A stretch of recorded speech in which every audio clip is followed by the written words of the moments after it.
Then we find these two words, عَصْفٍ فَجَعَلَهُمْ, then He made them, He transformed them. جَعَلَ in Arabic is used when you have something and you turn it into something else.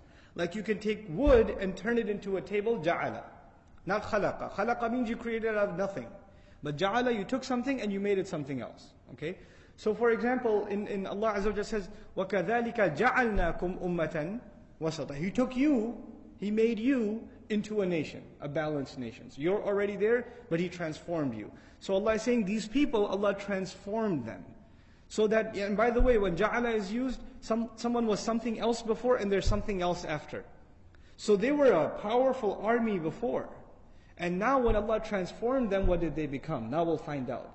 فَجَعَلَهُمْ. He didn't say فَجَعَلَهُمْ عَصْفٌ مَأْكُولٌ. He said كَعَصْفٍ مَأْكُولٌ. Ka is used for tashbih. It's used to give likeness. He made them like. He made them like. So Allah wants us to compare what they look like to something you can see. This is also important. We're not there. We're not in front of these armies. We didn't see what happened. It's not on video. So Allah is presenting us video by means of His words. He's presenting us the imagery by means of His words. You want to know what they look like?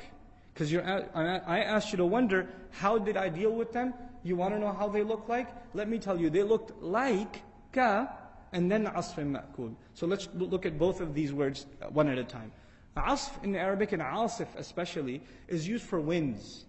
Winds that blow, cut off leaves that are, these crumpled up leaves, especially in the fall, they're all over the ground. And when wind is blowing, you see them in the air. That kind of wind is called asifa, or rihin asif.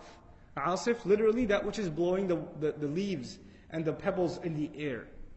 Asfa actually is the leaf of a tree that has been cut off and withered and broken up. That's what that is. Asf is also used for straws, because when the wind blows, what else blows with? These tiny straws in the ground that are weak, they get plucked out and they're flying all over in the air, right? So that's what the word asf is. But He says He made them like asf, but He added ma'kul, chewed up, eaten. Ma'kul means that which is eaten. And asfun ma'kul was used by the Arabs, these camels or these other cattle, they're going around the ground, they're chewing on stuff, and the animal picks up a large chunk to chew on in its mouth, but some of it falls out. Some of it falls out. And the remains on the floor is called asfun ma'kul. So Allah says, you want to know what they look like? They look like those leftovers that the animal has chewed on and it just slipped out of its mouth and fell. That's what they look like. If you want to know how badly they were crushed and destroyed. The idea being, when an animal uses the full strength of its jaw to chew on it and really crush it, grind it, and then it comes out in this goop on the ground.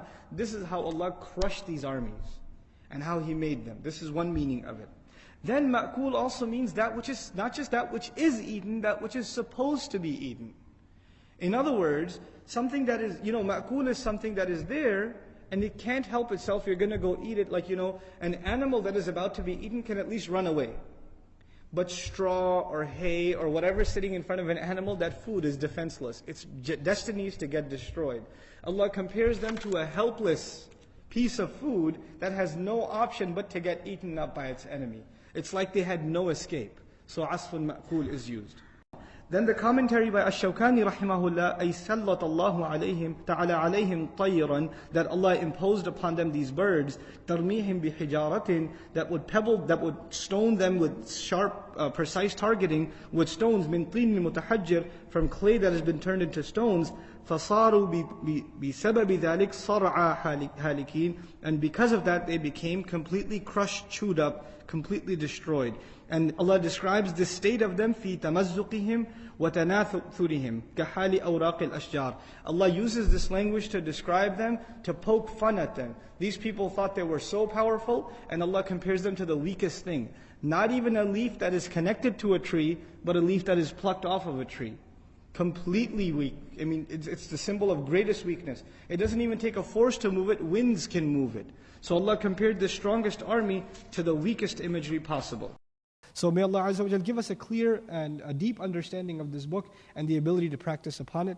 May Allah Azza wa Jal take the good things that are said and enter it into our hearts, and anything that is incorrect, may He remove it from our memories and our hearts. Barakallahu li wa lakum fil Qur'an al-Hakim, wa nafa'ni wa iyyakum bil ayati wa dhikr al-Hakim. Wassalamu alaikum wa rahmatullahi wa barakatuh.